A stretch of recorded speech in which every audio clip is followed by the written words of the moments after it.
I've got a lot to do. Josh Holmes from Ruthless Podcast is coming up after the break. Andy McCarthy is going to be joining me to talk about the resistance in robes, the district court judges everywhere. By the way, I've been reading a First Circuit decision on gender fluidity involving the town of Ludlow that just blew my mind, and I'll get to that sometime today. I got Andrew Roberts, probably the preeminent historian in the world, talking to me about China. Later on, Dan Crenshaw will be along as well, Seth Mandel, Jim Talent, lots of news going on. I want to begin, though, with the Tesla terrorism. This morning, I made an appearance on Fox News with Bill Hemmer early after the fire bombings in Las Vegas and the other attacks on Tesla, and the announcement yesterday by Attorney General Bondi that these were domestic terrorism cases and would be investigated as such. Here's that appearance with Bill Hemmer on Fox News. Hewitt's now. Hugh, good morning to you, and thank you for coming back. Elon was on with Sean the other night. First name basis only here. Hugh, Sean, Elon, all right? This is how he interpreted the targets on Tesla. I always thought the left, or Democrats, were supposed to be the party of empathy, the party of caring, and yet they're burning down cars, they're firebombing dealerships, they're firing bullets into dealerships, they're just, smashing up Teslas. Tesla is a peaceful company. We've never done anything harmful. Hugh, what do you think about that? Right? The party of caring is. I am so glad to see, Bill, the Attorney General Bondi come out and make that statement. Domestic terrorism is what we are talking about. The statute, for those who like to play along at home, is 18 U.S.C. 2331. And the elements are very, very easy to understand. But the context here matters. It's only been 8 months since an assassin hit President Trump in the head. It's only been 6 months since a second assassination attempt at President Trump. Now we have a series of domestic terrorism events across the United States aimed at Elon Musk. And the elements of the statute are pretty simple. If you're doing something to intimidate a civilian for a political agenda and you use violence that is life-threatening or causes explosions or this kind of damage, you're a domestic terrorist. And so I'm hoping that Attorney General Bondi and Deputy Attorney General Blanche and the new FBI Director Kash Patel and the new FBI Deputy Director Dan Bongino have shut down the traditional radical Catholic task force, and they've gotten rid of the school board task force, and they've got their best prosecutors, their best FBI special agents looking for the people who are committing these acts of terrorism, and that when they are indicted, they are prosecuted to the full extent of the law. They are long sentences. So if you go over and key a Tesla, don't think you're going to get a $10 ticket. These are 14-year sentences. That's domestic terrorism when you start blowing up Teslas. I'm glad that the Attorney General's on it. You can find there's video all over, like on social media, of people doing this too. Another topic here I want to get to out of Boston. For weeks now, everybody's saying, who's the new leader of the Democratic Party? And the answer is a bit elusive, I think, at the moment. Michelle Wu is a progressive mayor in Boston. She's going to be running for a job yet again, and she termed her campaign this way. Watch. This is our city.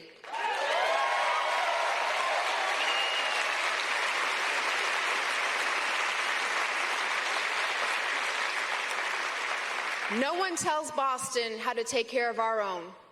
Not kings and not presidents who think they are kings. Boston was born facing down bullies. Some people can't take sarcasm, first of all.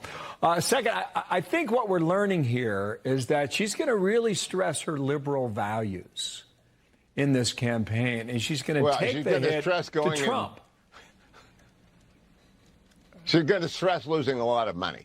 I talked to Leo Terrell, who's a DOJ lawyer, yesterday, in charge of the special counsel in the Civil Rights Division. He specifically named Boston as one of the targeted cities for cutoff of federal funds because they're a sanctuary city. She is a hard left Democrat from a hard left state. That's her right. She can be as far left as she wants to be.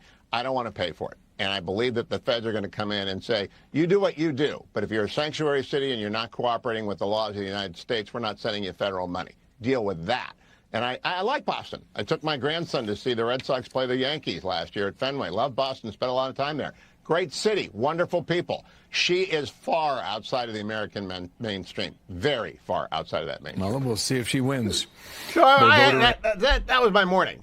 And then I come in and I find that a press release from the Department of Justice Office of Public Affairs. Today, Attorney General Pamela Bondi announced charges against 3 individuals responsible for the violent destruction of Tesla properties. All 3 defendants will face the full force of the law for using Molotov cocktails to set fire to Tesla cars and charging stations. Quote, "The days of committing crimes without consequences have ended," said Attorney General Pamela Bondi. Quote, "Let this be a warning.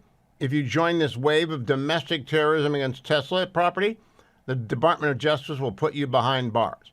One defendant, also armed with a suppressed AR-15 rifle, was arrested after throwing approximately 8 Molotov cocktails at a Tesla dealership in Salem, Oregon. Another was arrested in Loveland, Colorado, after attempting to light Teslas on fire with Molotov cocktails. The defendant was later found in possession of materials used to produce additional incendiary weapons. In Charleston, South Carolina, a third defendant wrote profane messages against President Trump around Tesla charging stations before lighting the charging stations on fire with the Molotov cocktail. Each defendant faces serious charges, carrying a minimum penalty of 5 years and up to 20 years in prison. The Department of Justice is committed to ending all acts of violence and arson. All right. Now, domestic terrorists have never been particularly smart. Some of them blew themselves up during the Weatherman years, the SDS Weatherman. Maybe we come back with Bob Dylan. You don't need a weatherman to know which way the wind blows. Domestic terrorism is a terrible thing. It's a very bad thing. And we got Carolyn Levitt talking on Fox about the Tesla terrorists moments ago. Cut number 10. President Trump condemns this violence, and he is determined to restore law and order in our country, and he will ensure that the harshest penalties are pursued for those who are engaging in this vicious violence that we have seen targeted at this American company, Tesla dealerships, Tesla employees, and also innocent Americans who have chosen to drive these vehicles. Many of them, ironically, are likely Democrats. If, as you so eloquently pointed out, there is a major double standard here. The Democrats used to be the greatest cheerleaders for electric vehicles and for Tesla, the company, until Elon Musk decided to support and vote for Donald Trump. So the Trump derangement syndrome from the left is on true display with these attacks. It is getting dangerous, and the White House wholeheartedly condemns it. And we applaud Attorney General Pam Bondi for investigating these acts as domestic terrorism, because that is what they are. And I'm very happy. I'm very happy that they move quickly. It is always a great expedient of deterrence to move immediately in response to crime. Not next week, not next month, not bringing an indictment a year from now after a long investigation. No. The terrorism happened this weekend. The terrorist suspects have been arrested. And I point out, Salem, Oregon, Loveland, Colorado, Charleston, South Carolina. This is not, there's no evidence of a conspiracy. This is evidence of serial TDS and of the fact that we have a lot of crazy. I mentioned this morning, Corey Compatore was murdered by an assassin in Pennsylvania. President Trump was shot in the head. 2 months later, another guy's waiting in a golf course duck blind keep to try and kill the president. Now we have 3 different people using Molotov cocktails, and one of them got an AR-15 at Teslas. There's a lot of mental illness in the United States. This is not a drug control problem. This is not a gun control problem. It's a Molotov cocktail control problem. It's a terrorist problem. And the Democrats don't know what to do. I haven't seen any of them come out. I've got Josh Holmes coming up, and we're going to talk about the meltdown on the left. Have you seen anyone come out and say, no, we don't approve of blowing up Teslas? We don't like domestic terrorism? Because I told my law students this week, I have just the vaguest memory of the SDS days. I'm born in 1956, so by 1968, I'm 12 years old. I'm watching Vietnam on TV, but I'm not really understanding it. I'm watching, laughing, and doing, here comes the judge, and listening to Motown. So I'm not really aware of the fact that bombs are going off all over the United States, and there are hundreds and thousands of violent incidents. I do remember the 1968 Summer of Rage in Chicago, just a tiny bit. Of course, I remember the summer of George Floyd. But this has got to be nipped in the bud. This has got to be stopped immediately. And my hat is off to Attorney General Bondi and Deputy Attorney General Todd Blanche and FBI Director Kash Patel. Kash Patel has done more in 1 week at the FBI than we've seen the FBI do to deter crime in the last 10 years. That doesn't mean the FBI hadn't been working. It's just you got to move fast, and you just got to go so fast. This happens in our modern society, and especially if you're going to attack Teslas, which must have 30 cameras on each Tesla, sensors, cell phone tower. These are not very smart terrorists, but they are now terrorists behind bars, and that's what they are, alleged terrorists. They haven't been convicted. I suppose they might have gotten the wrong person with the wrong Molotov cocktail. I'm not worried about that. I am very, very glad that we went and got him. Coming up, Josh Holmes, and I got to talk to you about Foote v. Ludlow School Committee. I cannot believe it. I'm on fire because I've already listened to my Ruthless podcast for the Thursday, which brought to me the 5 issues on which Democrats are going to self-immolate. Josh Holmes is host of the Ruthless podcast, along with 3 other fellows. Josh joins me. How are you, Josh? I'm doing very well, Hugh. How are you? I loved your episode today. I must tell you, I thought thanks. It was brilliant. And in fact, I think it's got a level of depth you may not even be aware of how good it was, because one of the things you did, I'm gonna give a little bit of a spoiler here. You ran through the 5 things that the Democrats have wrapped their axle around as they've fallen apart, and I'll let you go through them first. Number 5 is Tesla terrorism, right? That came in 5th. That's only the 5th worst thing. It's totally right, Hugh. I mean, look, here's the thing that we've seen, and this is really goes to Donald Trump's superpower, which is not just getting things done and doing all the things this administration is doing, but because of Trump derangement syndrome as it exists, he's gotten Democrats to embrace things that if you told them 10 years ago they were doing, they would have lost their minds. They would have been like, no chance we're going to do that. The Tesla one is a great place to start, right? They're passing electric vehicle mandates 2 years ago, telling you have to drive a Tesla, and now they're burning down dealerships, and you've got the former vice presidential candidate calling on people to try to bankrupt the thing. It is the most out-of-touch, completely ridiculous activism point of view that they're trying to sell the mainstream.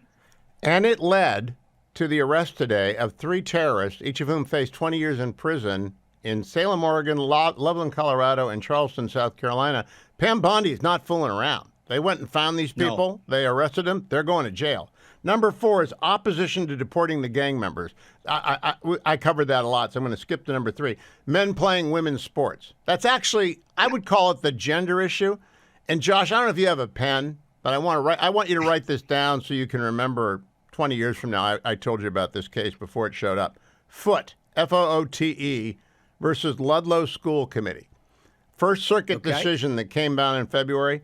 2 Biden judges who've got a combined 4 years on the bench and an Obama judge ruled that it was okay for a school district to conceal a gender transition from parents who had specifically asked them not to do so.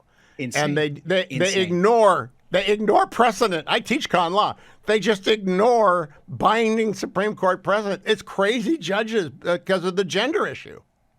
Well, I mean, look, that's a whole different kettle of fish that we're dealing with the judges and the activism decisions that we're seeing out of Obama appointees and Biden appointees. But look, this issue boils down to every time a Democrat retires, Hugh, every time. It doesn't matter if they're a liberal or they're a center of the road Democrat, whatever they are, they retire and they're like, oh, yeah, no, that was ridiculous. I can't believe we all thought that men should play women's sports. But while they're in the game, every single one of them does. And you saw that Senate vote last month. They had an opportunity to weigh in. All of them. All of them. All of the Democrats. When this case makes headlines, it was brought to my attention by one of my law students.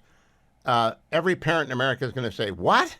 They did what? Yes, exactly. It's one of those issues where just build the Republican Party, give us some more gifts. Number 2, you point out Hamas supporters going to Hezbollah funerals and Jai Payal talking about Khalil claiming it's First Amendment. Smug is right. They're trying to continue to weaponize empathy. It doesn't work. But I'm rushing because I'm going to blow off USAID. Your analysis of Chuck Schumer getting played off of The View is the funniest dang thing I've heard in a long time. But I am sympathetic to him. What's he going to do? He's got this iron triangle of gender, Hamas, and terrorists, or I can pretend to be against billionaires. What's he going to do, Josh? You know what you do? You know what you do if you're a real leader is that you stare down that element of your base and realize you could never sell that nationally.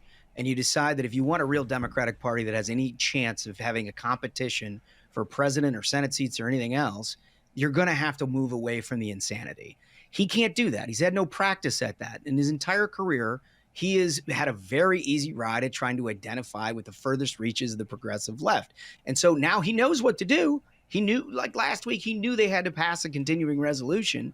But he amped it up like they were going to stop the whole thing before he realized that he couldn't.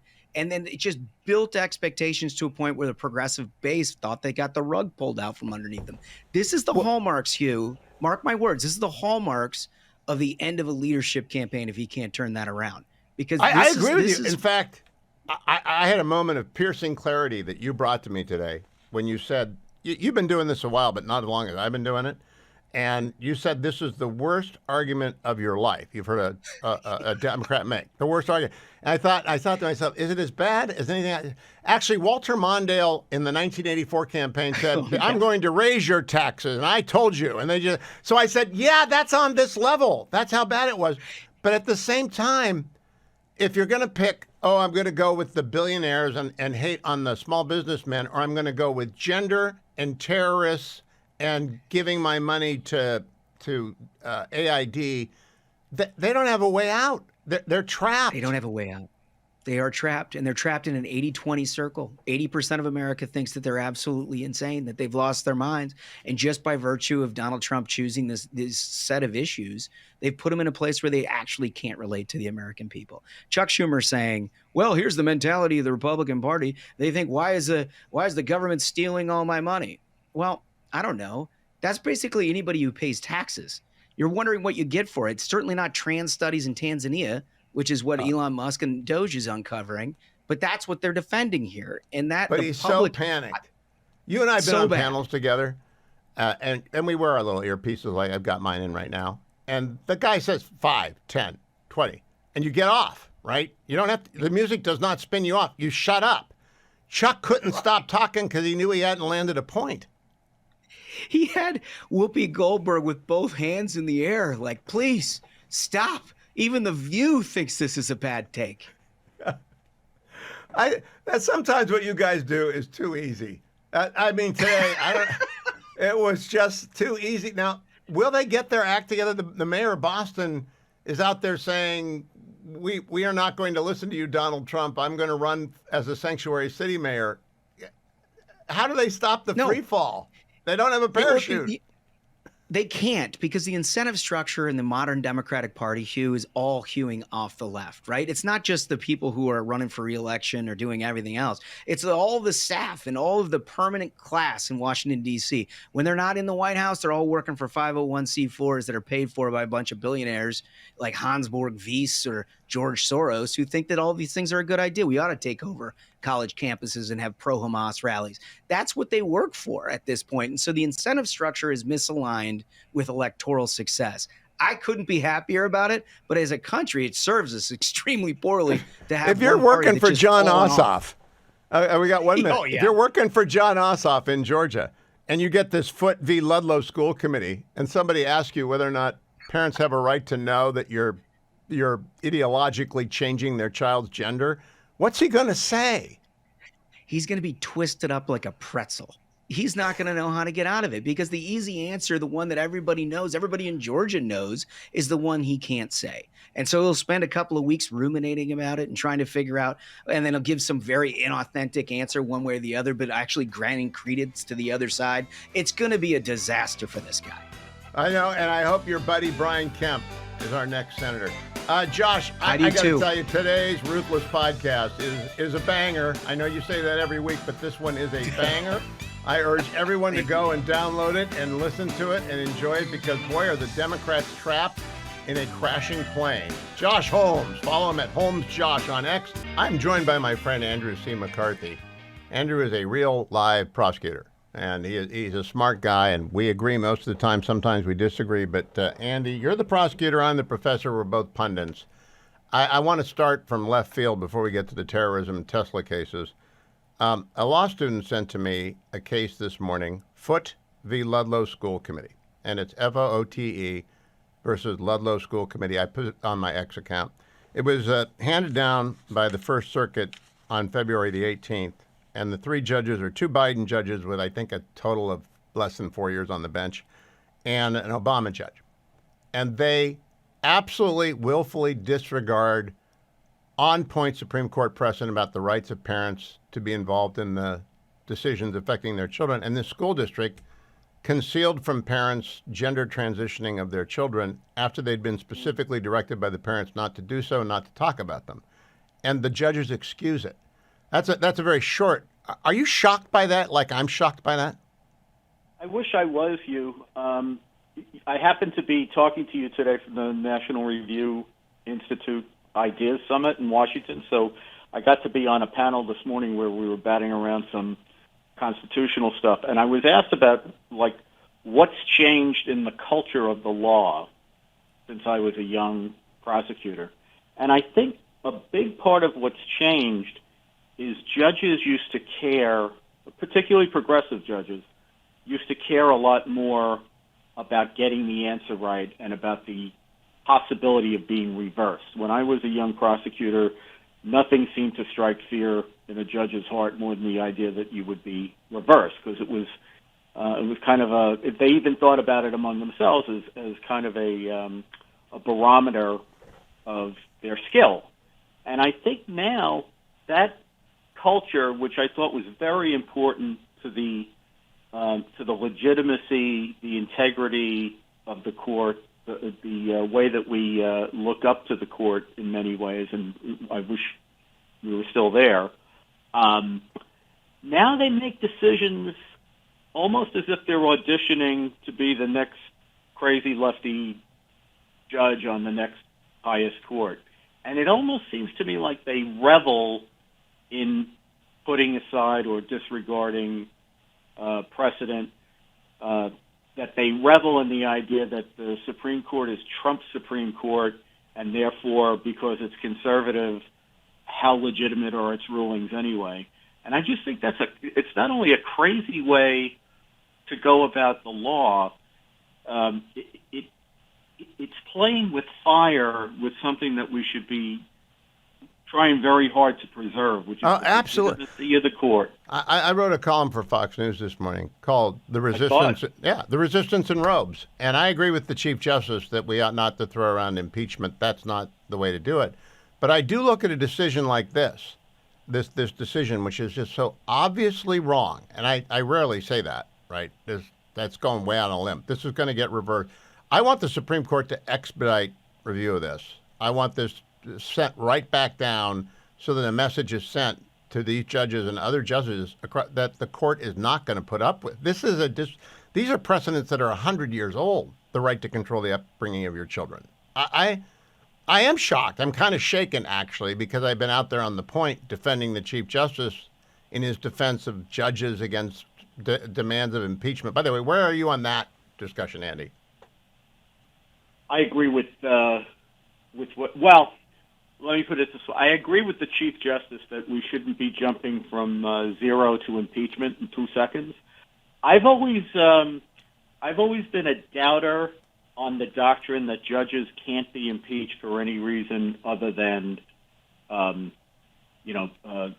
corrupt misconduct. I don't believe that that's true of other officials in the government. For example, I think if a president was grossly incompetent to the point where it put the nation in danger for national security purposes, that he could be impeachable even if he hadn't been corrupt. And I do think that, when we're talking about the kind of decisions you're talking about, now maybe someone has a one-off, but if you have a pattern of those kinds of decisions, you should not be on the bench. Well, okay, I've always been. It was a good thing that the Jefferson Republicans did not remove Justice Chase because we would have politicized the bench. But I'm really shaken by this decision. It's so bad. And I do believe a rebuke is in order. Andrew, the only thing I've ever prosecuted is a warrant. I've prosecuted a parked car ticket. You are a real prosecutor. There were these 3 attacks on Tesla stations using Molotov cocktails. And I went on Fox this morning and said, look, 18 U.S.C. 2331, the elements aren't very difficult. I sure hope they move fast. By the time I get to the studio, they've arrested defendants in Loveland, Colorado, also had an AR-15 and Molotov cocktails, Charleston, South Carolina, Molotov cocktails, and The third one is in Salem, Oregon, AR-15. I'm impressed. I want to take my hat off to the men and women of the Bureau for getting these three people that quickly. Are you impressed? I'm always hesitant to be too impressed by that, Hugh. And I of course, if it came out that they got them because of amazing forensic work, that would be great. I had the experience of the World Trade Center bombing, where they kind of took a victory lap because they solved it in 6 days.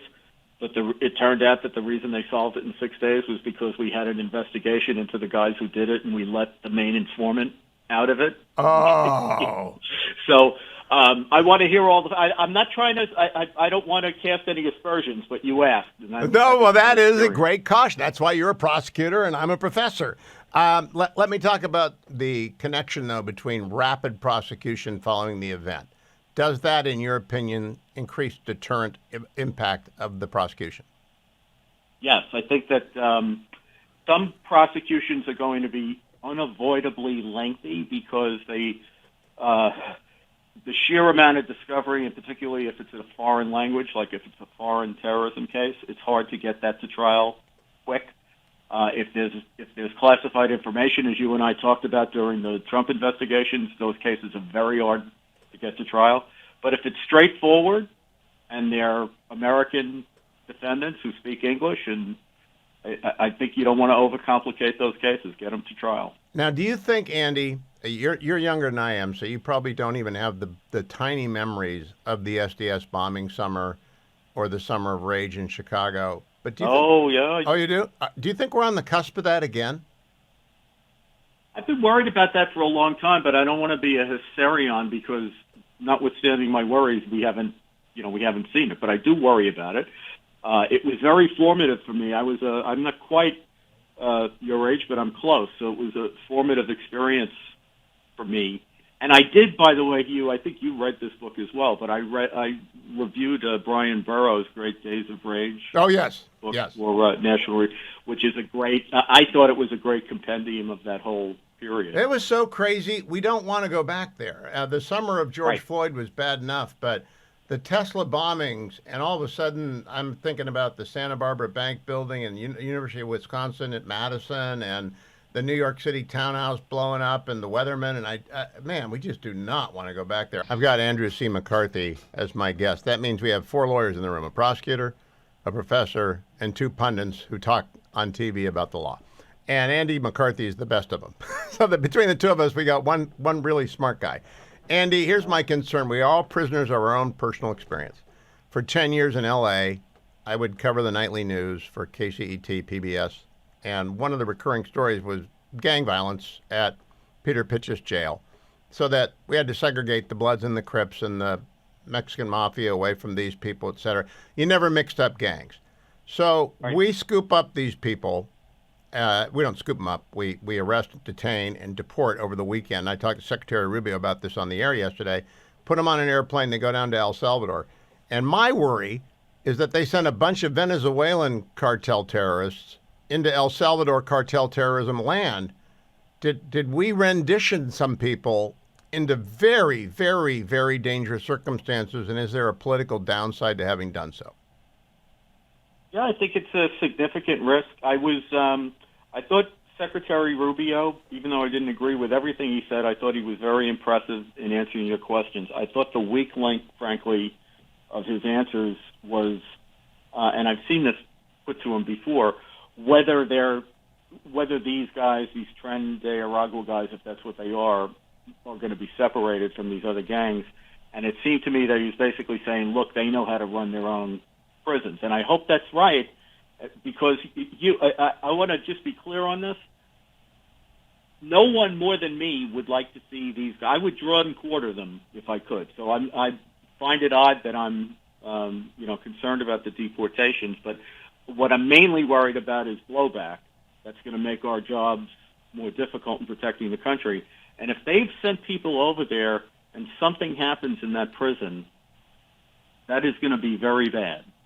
So I just hope that they set this up in a way that it's not going to redound to our detriment. Well, that's exactly what blowback is, the technical term, and blowback has happened to America so much in the years of the war on terror and indifference of the war on terror that's one of those questions. I hope they had a meeting and at least talked about we're sending Venezuela. It'd be like sending Zarqawi to sit down with the Shia terrorists, right? You don't mix terrorists up because they're going to kill each other, and then we'll get blamed for all that. So, Andy, what is your opinion of how the government is handling the case before the chief judge in the District of Columbia? They're not being cooperative. Yeah, I think it's a mistake. The thing is, if everybody's acting in good faith, prosecutors and judges serve different interests, and sometimes it's unavoidable that there'll be clashes. When it's an ordinary criminal case, the judge ought to come out on top of those. When it's a national security case, the default position ought to be that the Justice Department gets more leeway. But both sides have to appreciate that the other side has important American interests that it's vindicating, and everybody's got to be reasonable. And one of the ways that I think you make this work is by being honest. And I would rather have had the Trump, even if I didn't agree with this position, I'd rather have had the DOJ guy look the judge in the eye and say, look, you don't have authority to do this. We let the plane take off. We are not turning the plane around.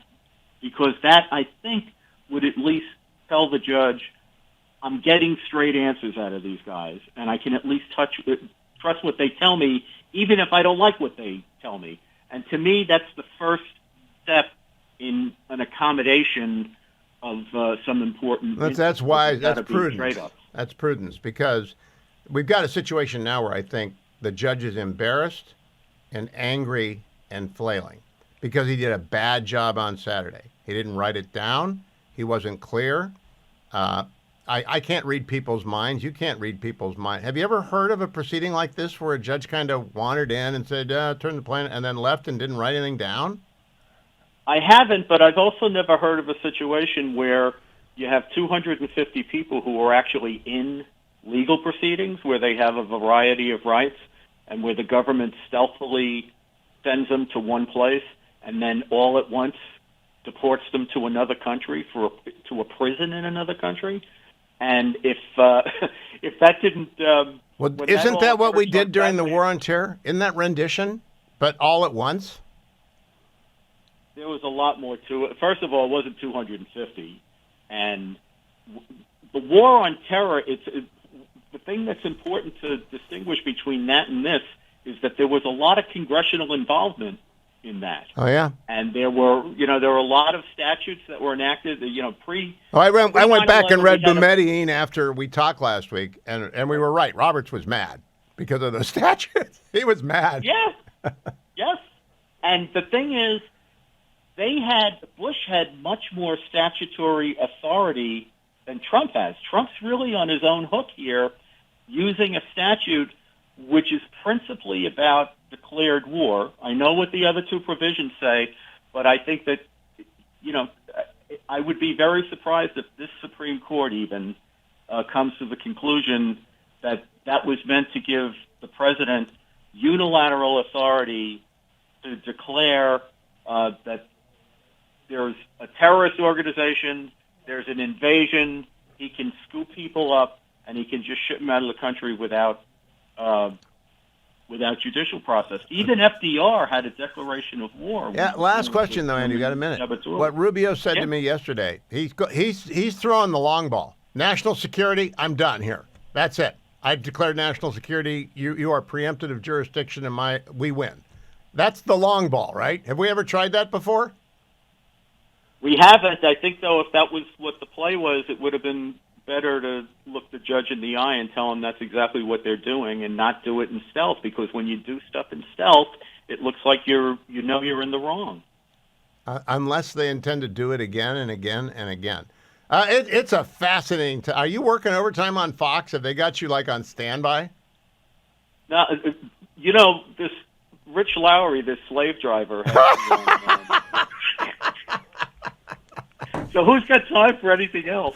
I got time for the Cavaliers. They lost 3 in a row, so we got to turn that around. And we got no starting pitching for the Guardians, so I got time for a lot of different things. Andrew C. McCarthy on X. Good to talk to Andy. Thank you so much for your time. Go and follow him on X at Andrew C. McCarthy. Listen to the McCarthy Report. He and Rich Lowry, slave driver, really break this stuff down at some length once a week. Ought to be 5 times a week. Not that I'm in control of the National Review, just saying 5 times a week I would like to hear Andy McCarthy talk about the law. Reminding you that it is Lent, and we have a sponsor, Food for the Poor, that's been the sponsor of my program, if you're new to my show, for most of the 25 years I've been on the air. Because it began with a group of priests in Central America, and then they got all the evangelical and Protestant pastors, and they found anyone that they could that wanted to help feed children. And Food for the Poor in Lent is the campaign that we do. $100 feeds a child for a year. I'd like to be able to find enough of you folks out there to feed another 1,000 kids. That means $10,000. And maybe one of you will just go to the banner at the top of HughHewitt.com and say, I can afford that. Or maybe one of you will say, I can do 50 and I'm going to feed a child for half the year, and maybe someone will match it. It's over there. All you have to do, or you can call 855-359-4673. $100 school lunch program for the entire year in a country that's turning itself around. We just got to help them educate, feed their children. Food for the Poor really does deliver. And Generalissimo, that we should add that to myphdweightloss.com. That a good way to do myphdweightloss.com. 864-644-1900. That's 864-644-1900. 864-1900. Is that instead of buying food for yourself, buy food for the poor? Okay, that's one way to do it. It won't last forever. I mean, you do need some calories. We need to tell people new to the program. You lost 50 pounds on my PhD weight loss. What, 2.5 years ago? A little over about 2.5 years ago. And you've kept it off? Mostly. Within a few pounds. Within a few pounds. 864-644-1900. No drugs? No drugs, no shots, no pills, just eating the right food and a little less of it. And having a good employer. And having a nutritionist at myphdweightloss.com that helps supervise it. Colleagues that are supportive. Do I have those? Have I ever had those? In 25 years have I ever had those? I just want to say, supportive colleagues make all the difference in the world. MyPhDweightloss.com. I wouldn't know. It does work. MyPhDweightloss.com does work. I want to begin this hour by thanking my very special guest, Lord Andrew Roberts, who is the equal of any historian at work in the world today. And if you have not yet introduced yourself to any of his magnificent books, you can start with Churchill Walking Through History. Napoleon, A Life is a bestseller. The Storm of War is a great history of World War II. There's The Last King of America about George III. He just wrote a book with David Petraeus called Conflict. We're going to talk about his book, Masters and Commanders, this morning, but there are so many great books. My favorite, maybe the most obscure, Salisbury, but I love them all, and I found the new one when I got sick about a month ago, Masters and Commanders. Not new, it's 15 years old, I just didn't know it. Was enthralled by it and have not stopped thinking about it. So, Lord Andrew Roberts, it is so good to see you. Thank you for getting up early to join me on the Hugh Hewitt Show. I'm so sorry to hear that you're ill. I hope it's nothing too dangerous. No, it was just a nasty virus, and sometimes they kick you in the head, and you just go down for 3 weeks, and I'm over it now. But during those 3 weeks, I listened again, and I listened to your books now, as you know, and I listened again and again to Masters and Commanders. Now, yesterday I was back in the saddle, and I had Secretary Rubio on, and we were talking primarily about China, and he said to me, we have to talk to them, we have to get ready for them, we have to have a strategy for China. And I went back to your Masters and Commanders book, and how I don't think we have a strategy for dealing with China. But let me, before we go to that question, ask you, when did you conceive that book? How was it received? And it's just absolutely brilliant. My compliments to you. Thank you very much. That's very kind of you. It was back in 2004, I think, that I wrote that book, and it took 2 years. I was very fortunate because the Marshall Papers in VMI in Virginia were very welcoming, and of course the Roosevelt Papers as well at Hyde Park in New York were the people there couldn't have been more welcoming as well. So it was a very happy time in my life, actually, being in America and researching for that book.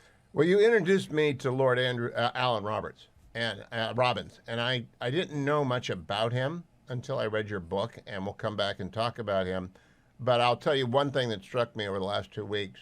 When FDR went to Yalta, and you draw that picture so very, very well, he's a failing president. He's very deeply ill and will die soon.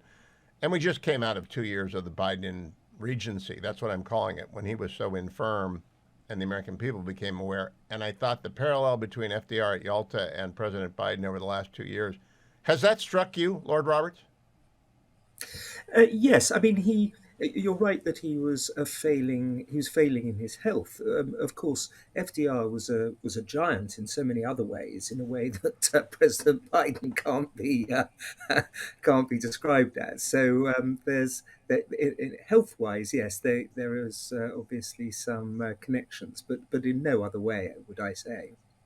Yeah, well, it just seemed to me, we've done this 3 times. America has done this 3 times in the last 110 years. Woodrow Wilson incapacitated by a stroke, FDR fading at the end of his life in 1945 as war rages, and President Biden the last 18 months. And we don't have a good system for this.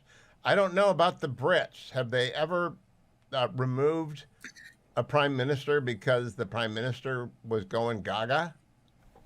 Yes, yes, it has happened occasionally. Usually, it's when the prime minister falls asleep during cabinet meetings. That's always a bad sign. That's the moment that people get together and wonder whether or not the time is up. I mean, that is one of the advantages, of course, of having a monarchical system, because the king or queen can have a quiet word with the prime minister and say, "Don't you think it's about time to go, old boy?" And at that point, it becomes quite clear that it's said by somebody who isn't after their job. Yeah, so now let's turn to the subject that I wanted to get to, strategy, grand strategy. Alan Robbins, Field Marshal Alan Robbins, George Marshall are the commanders. FDR and Churchill are the masters. Alan Brooke, I'm sorry, I keep saying Robbins. Alan Brooke. And they're the commanders. They're the chairman of the combined chiefs of staff of their countries. They get together with President Roosevelt and Prime Minister Churchill throughout the war. It's fascinating. They come out of experiences that I don't know we are creating for our leaders. Now, you spent a lot of time with David Petraeus writing the book Conflict.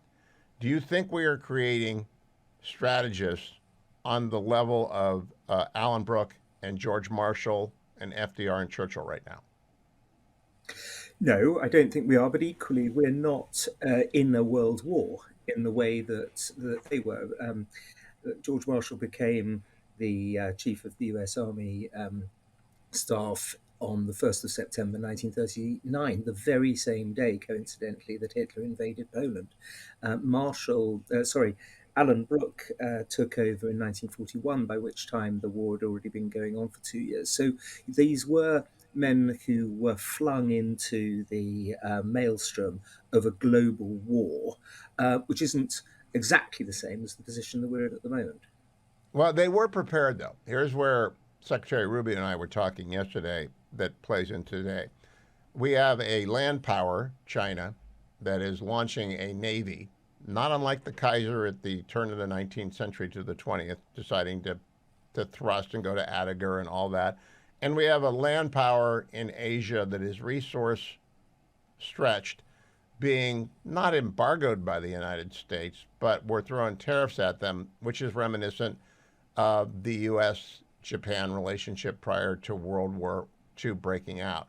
Do you worry that we have a looming confrontation with China that could rise to the level of the confrontation we had either with the Kaiser Germany or with Imperial Japan?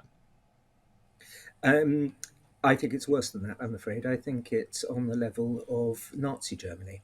I think the internal dynamics in China are just as sinister and dangerous and evil as Nazi Germany were.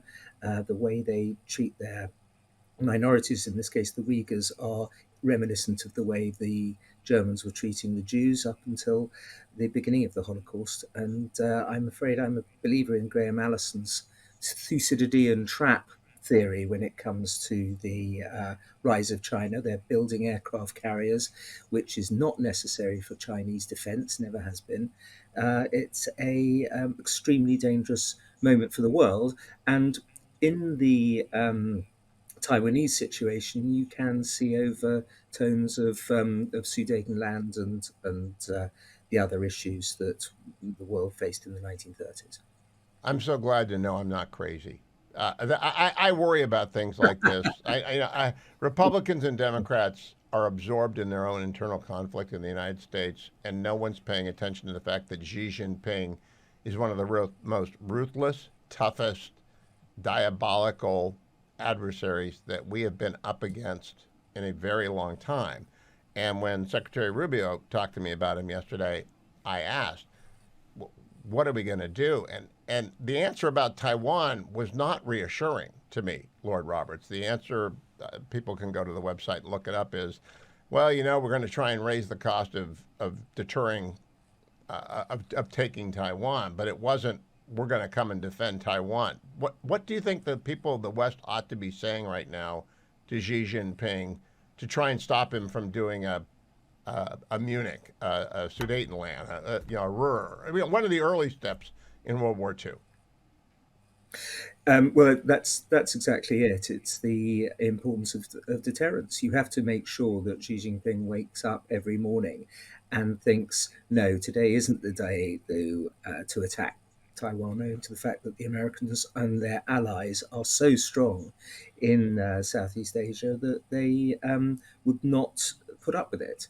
When one thinks of the massive economic results that would happen, terrible results that would happen globally from a Chinese invasion of Taiwan, one assumes that they're not going to do that. But who were the greatest and closest economic partners with Britain in 1914? It was Imperial Germany. There are an awful lot of countries that put their perceived strategic interests far above their economic ones, and you see that again and again in history. No, let's pause it right there. I talked to Lord Roberts this morning, and I talked to him for 45 minutes, and I will play that over the course of the week ahead. I'll also post it. Harley will put it at my YouTube channel, which I hope you will like and subscribe. Hugh Hewitt YouTube, and listen to the whole thing. He is very clear-eyed about where we are in the world, and we're on the brink. And I do cover a lot of domestic politics, but we are on the brink with China, and I want you to be aware of it. That's why the book behind me is 7 Things You Can't Say About China, the new bestseller by Tom Cotton. People need to get smart in a hurry. That's part of what we do. We have fun. We do politics. But keep reminding, we are on the brink, and we got to pay attention. Joined by my longtime friend and sponsor, Akash Chogali from the Americans for Prosperity, and Brent Gardner, who has taken over. He's getting the baton passed today. Akash, congratulations on your new job. Would you explain to people what's happening and why we're passing the baton to Brent? Sure. Good to be back with you, Hugh. I am sadly leaving Americans for Prosperity tomorrow and starting as president of a similarly limited government free market think tank called the Foundation for Research on Equal Opportunity. That's a mouthful, FREOPP, FREOPP. So very bittersweet to leave AFP, but excited to get started over at FREOPP and see what my friends at AFP continue to do in the conservative grassroots. Now, I assume that in the world of Washington, D.C., free market think tanks and grassroots organizations, there's a good deal of cooperation, Brent, right? You don't throw Akash off of the Rolodex, even though there aren't Rolodexes anymore. You don't throw him into the wilderness, never to talk again. Absolutely not, Hugh. The great news is that Akash isn't going far. He's going to a great partner organization that we work with all the time. And we're really excited for him to have an opportunity to take the talents that he's had here and really expand them. So just another great ally working in a leveraged position. Now, let me hear your both takes on what the Federal Reserve said yesterday, growth 1.7% GDP. It seems to me we got to hurry these tax cuts. Let me go in reverse order. Brent, we got to get going on these things. Yeah, no question, Hugh. I think the challenge is so many folks are looking at the end of the year is when the tax cuts expire from 2017, but there's no question that whether you're a business who's making capital decisions and investments at a time following 4 years of disastrous Bidenomics, or you just have some uncertainty around other economic conditions broadly in the economy, they're looking for certainty, they're looking for velocity, and it's got to get done as soon as possible. And so, Akash, as you leave AFP, do you think it's set up to be done by Easter, as was told to us forever? I think that remains to be seen. It'll be important to see what kind of progress is made here in the next couple of weeks before the Easter recess as far as getting the House and the Senate on the same page. I don't know that I expect the president to sign a bill into law by Easter, but we definitely want to see some level of progress, some cooperation and, legislation and details and things like that rolled out by Easter where House and Senate Republicans are on the same page. But I think, Brent hit the nail on the head. We really just need to see progress because the uncertainty itself is making the economic conditions worse. And so I think Republicans have always had this mandate to extend these tax cuts, and the urgency has just increased over the last couple of weeks. Brent, what are they arguing about? I mean, I know that there are SALT discussions about state and local income taxes. I don't think property taxes are being scaled back in their day. What are the arguments about? Yeah, I think there's a couple of things that need to be straightened out first. The first one is going to have to be what is the structure of the bill going to be? You've still got the Senate talking about two packages. You've got the House talking about one. By the time you get past April, we're able to pick up the 2 seats in Florida, which will be important to increase the majority. But as you pointed out, issues like SALT, issues like child tax credit, questions about what offsets are done, all of those are going to have a constituency in the chamber that exceed the number that could put the Republicans under the number to get the bill done. So, I think there's a lot of issues out there. The close margins make it extremely difficult. So I want to follow up on that, though. Who is doing the discussion? I'm frustrated that apparently it's staff talking to staff, talking to staff, talking to staff, and a few lobbyists in the room, and that the members are not out there talking about what the points of contention are. Yeah, look, I think we share that concern in a really big way. I think there's a strong argument to be said that they had to get done the work that they needed to fund the government before this recess. But as Akash pointed out, our expectation is when these guys return next week, it's foot to the floor, pedal to the metal. And if we don't see that, then there's cause for concern. And the millions of Americans that we talk to across the country are going to be demanding action. So hopefully we're going to see that crosstalk between the chambers. It would also be great to see the White House and Treasury get engaged like they did in 2017 and really help drive action now. Now, Cash, the mysteries of reconciliation are occult. I really don't understand how it works, but I do know that if there's more revenue, then more taxes can be cut. Secretary Bergen was on the program on Monday talking about the number of resources the United States can sell. The oil underneath the ground, the natural gas off the coast, the property that is near urban America that can be given to developers to build houses on. If they do that, if they include that in the authorization and the reconciliation of the budget, can they use that projection of incoming income to cut taxes more? Yeah, I mean, it's kind of an open question what CBO tends to consider revenue for scorekeeping, right? There's always this question of dynamic growth and the policy baseline and all of that. But I think what you and I have discussed before, Hugh, is that CBO isn't the only thing that members of Congress need to take into account, right? There's dynamic scoring from independent budget modelers. There's, the federal government, the executive branch has revenue coming in from tariffs. There's changes from regulations. As I mentioned, economic growth calculations can be different. And so the scorekeeping on this differs depending on who you ask, the Doge savings and all of that. I think these are details that are going to be worked out down the line. Right now, the priority, as Brent mentioned, is just getting the two chambers on the same page and starting to get the bones in place of what this legislation should look like, because they haven't yet done so. And I think we need to start seeing that get worked out here very, very soon. And I think it's urgent that the president, Treasury, and others start getting involved to really start moving the ball down the field. They've been great so far. Speaker Johnson has been commendable. Leader Thune over in the Senate, they've done a good job so far, but it's really time to start advancing the ball down the field because the urgency is increasing as the economic uncertainty lingers into the second quarter. Last question, Brent, over at Americans for Prosperity. If you could have any three members come and sit down and talk with you about your concern, who would those three members be? Jason Smith, Ways and Means, James Lankford. I mean, who are the three people who are going to drive the final bill bus? Yeah, that's a great question. We were fortunate a couple of Mondays ago to have the speaker here the day of the vote.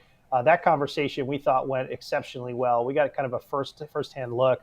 I'd have him back because I think in the new environment, passage, being secured on the funding side, he'd be an interesting person I'd want to have there.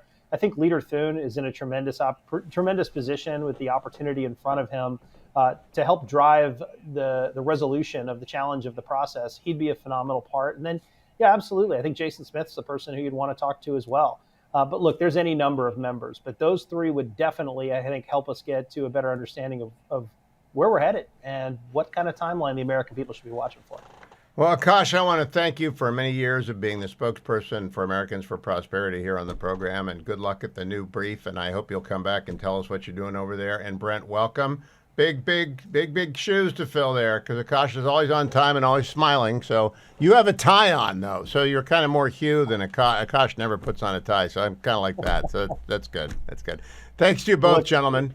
AmericansForProsperity.org, AFP. They're doing great work for everyone out there. My friend Selena Zito joins me. I used to introduce her as a columnist for the Washington Examiner, and I introduced her as a columnist for the New York Post, and I introduced her as a columnist for the Pittsburgh Post-Gazette.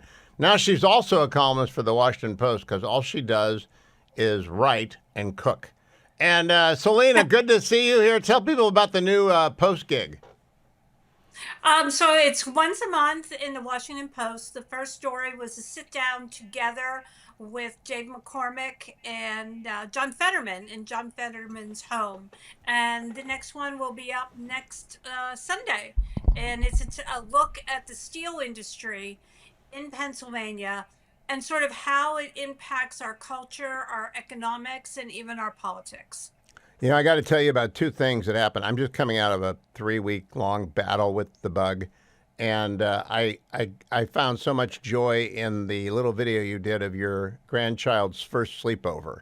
The fetching Mrs. Hewitt wanted to know if the baby ended up staying in her own bed all night. Oh, yeah, he did. Little Rocco stayed in his bed all night, and he woke up, and the next morning he goes, I'm a big kid now. Because see, I couldn't tell if it was a little girl or a little boy because he's got long hair. He's got tresses. The hair. Yeah, the hair. So I couldn't tell. So he stayed in his bed all night long? He did.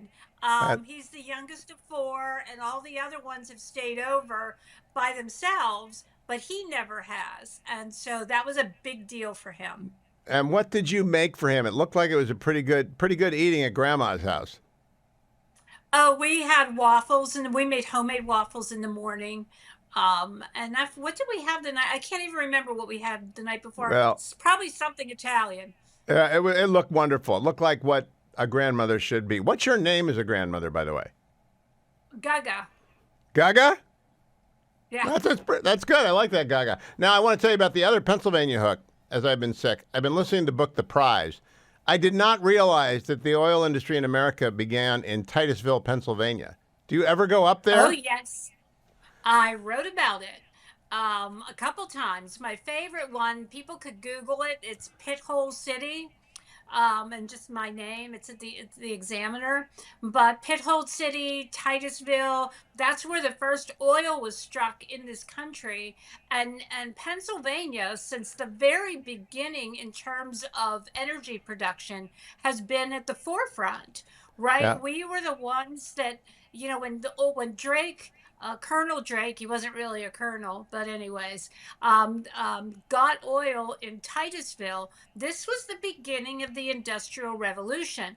But America was struggling because there was no way to light the buildings, right? And power the buildings unless you were killing the whales, right? With whale oil. Yeah. So this was a game changer in much the same way as coal was several years, about 30 years later, and then natural gas. So I love the fact that Titusville was one of the names, but Pithole was the other one, Pennsylvania. But even though they found it in Pennsylvania, and the book, The Prize, is about how oil revolutionized the world by Daniel Yergin, and I've been reading it, and it's amazing. It's actually amazing. But it took a man from Cleveland to actually use the stuff from Pennsylvania. John D. Rockefeller got a hold of this stuff, and he was able to refine it. Yes, the same guy that Ron Chernow wrote a great book about it, about Rockefeller, and he really digs into the Titusville and Pennsylvania aspect of it. But, Pithole City was the fastest growing city in the country at the time. It sounds like the Wild West. It sounds like it was crazy. It was the Wild West. They had like 6 luxury hotels built within like 4 weeks. Within 6 months, the entire town was almost completely gone. So is there anything left there now? Is it a ghost town such as one finds out in the gold country? Yeah, I'll send you the story. It was super cool to walk through it, to see what was. And one of the early stake guys that staked oil was Lucille Ball's father. Now, So, yeah. So I'm going to read that with great part of interest. America. Selena, I want to close by asking you a quick question about a case that came down today where a school board was allowed to intervene in contrary to parents' wishes for the direction of their child having gender issues. Does no one in the Democratic Party realize how off-putting that is? No. I'm shocked, but no. I have a good piece up at the Examiner right now with Pennsylvania Democrats, just regular rank and file Democrats who are just sort of so stunned and so frustrated by the Democratic Party. And these are one of the issues that is frustrating them. They're like, this is an easy win. Why are we going on the wrong side of this? Why are we going with gender fluidity as our leading card? Yep.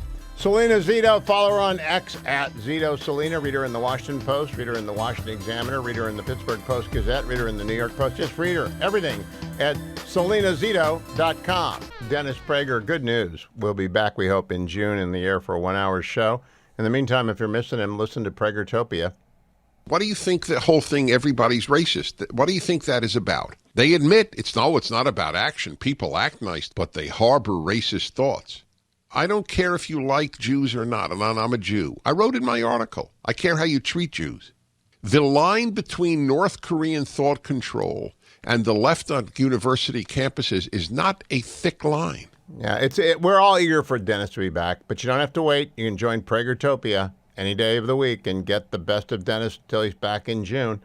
I also want to let you know that we have a great sponsor, the American Legislative Exchange Council. If you're a state legislator anywhere in the country, you ought to be a member of ALEC and go to alec.org, alec.org/Hugh, alec.org/Hugh.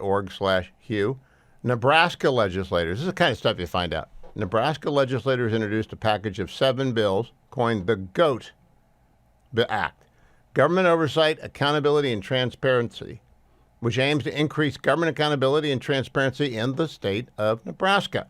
3 of the bills are built off of the ALEC model policy, aimed at reining in government regulation. And that's why we like ALEC. West Virginia and Oklahoma are doing the same thing. They're making energy permitting reform a priority. If you keep your eye on what's going on at the states, the good states, the well-run states, the 50 wealthiest states, and they put out that report every year, the American Legislative Exchange Council, makes it possible for you to stay on top of what the states are doing and why it matters so much for you to make sure that you know what's going on there. Want you to give a shout, listen to J.D. Vance today with my friend Vince taking off on his new radio show, talking about how he's different from the previous vice president. Here is Vice President Vance, cut number 8. You talked earlier about the role of the vice president and how it's different with each presidency. How are you doing the job differently than Kamala did it?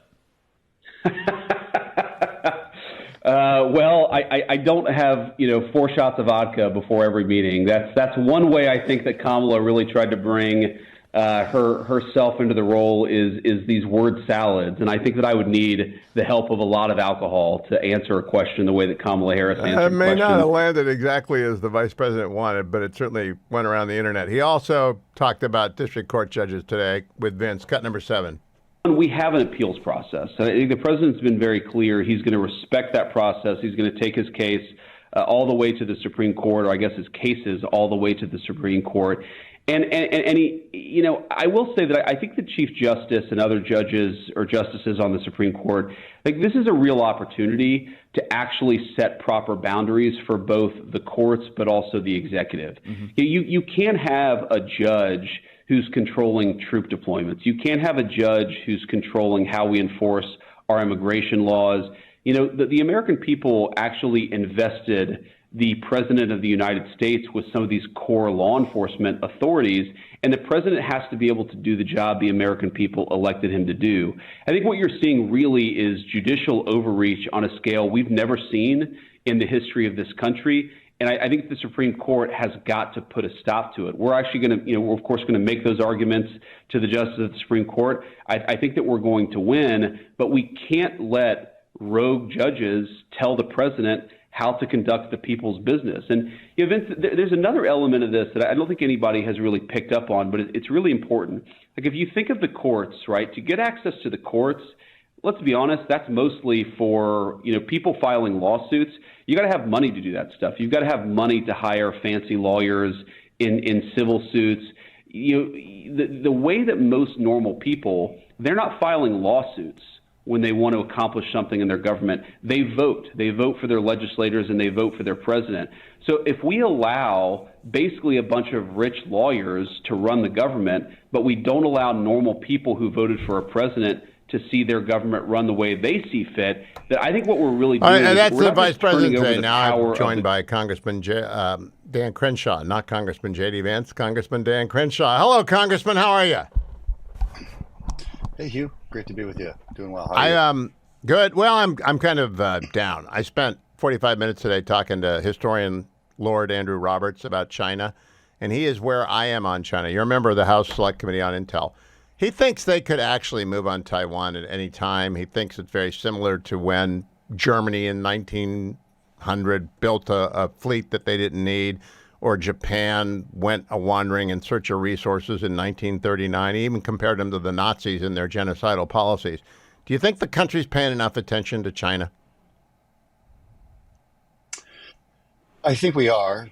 I don't think we were. I think that's the problem. I think we're playing catch up. So to the extent that we feel this sense of anxiety that you're describing, it's because probably for the first 10 to 15 years of the 21st century, we just didn't pay enough attention and invest in the right kind of weapon systems that would be required to deter China, so that we don't have to worry about that problem. Now, even if we had invested in those systems, to be honest, though, they might have proven completely too expensive and obsolete by now, because everything we've learned in Ukraine and the ability to now just mass produce hundreds of thousands of small, cheaper drones has just completely changed the way future warfare will be fought. It will not be carrier battle groups. I don't actually get worried that China can build so many more ships than we can. That should no longer be a worry, because the nature of warfare will be forever different. So it's a problem, but I think we are tackling it the correct way. Well, this is one of the things he raised, is that we've got wonderful carrier battle groups. I've got family on those carriers, and we want the crewmen to be protected. But he said if you send 9,000 drones at a carrier, it's a target. And do you think we're going to be out of the carrier business in 25 years? There's still a place for carrier battle groups as a force projection mechanism, but they're going to have to be disaggregated. You can't, you shouldn't push them all into one place. It depends on the operation that you're conducting, and that's the thing about being America is it's not just near peer competition or near peer warfare. It's not just counterterrorism. It's not just counterinsurgency / terrorism, which is like what we're dealing with in Mexico. It's a little bit of everything. So it's not like these things need to go away. You just have to adapt to the next problem set and look at cheaper ways to do it. Congressman Secretary Rubio was my guest yesterday, and I asked him at the end, do you think Xi believes in deterrence? Can he be deterred from attacking Taiwan? And the short version of a longer answer is no, we really can't deter him. We can try, but we really can't deter him. What do you think? Everyone, I don't think you can believe or not believe in deterrence. Deterrence is just a fact of nature. The question is, what level deters you? What does it take to deter you? That's the real question. And so I don't know. I didn't see the conversation, but look, if the costs are too high for China and they calculate it that way, they won't do it. But their calculation of what that cost is might be different than what we think it should be. Maybe I think that's what the secretary was alluding to. Do we have anything that they should be aware of that might deter them? For example, Israel's about to unveil Iron Beam, or so we are told. If Iron Beam is real, that changes every calculation in every war as well, doesn't it? I don't know exactly what it is, but I assume from the way you're describing it, it sounds like it's a laser that takes down missiles. Yeah, high intensity. Yeah. But we're going to have Golden Beam, right? It's like we're going to have Golden Iron Dome. I mean, sure. Now, does that deter China from attacking Taiwan? Maybe if it's over Taiwan. I think going back to our previous conversation, the future of warfare is massive amounts of cheap drones in the skies and on the sea and potentially underwater that will deter China. Or just stop them. I mean, maybe you don't have to deter them. Maybe you can actually just stop them and hardly lose any lives. I mean, that's the future, and that's the kind of investments that we're looking at right now.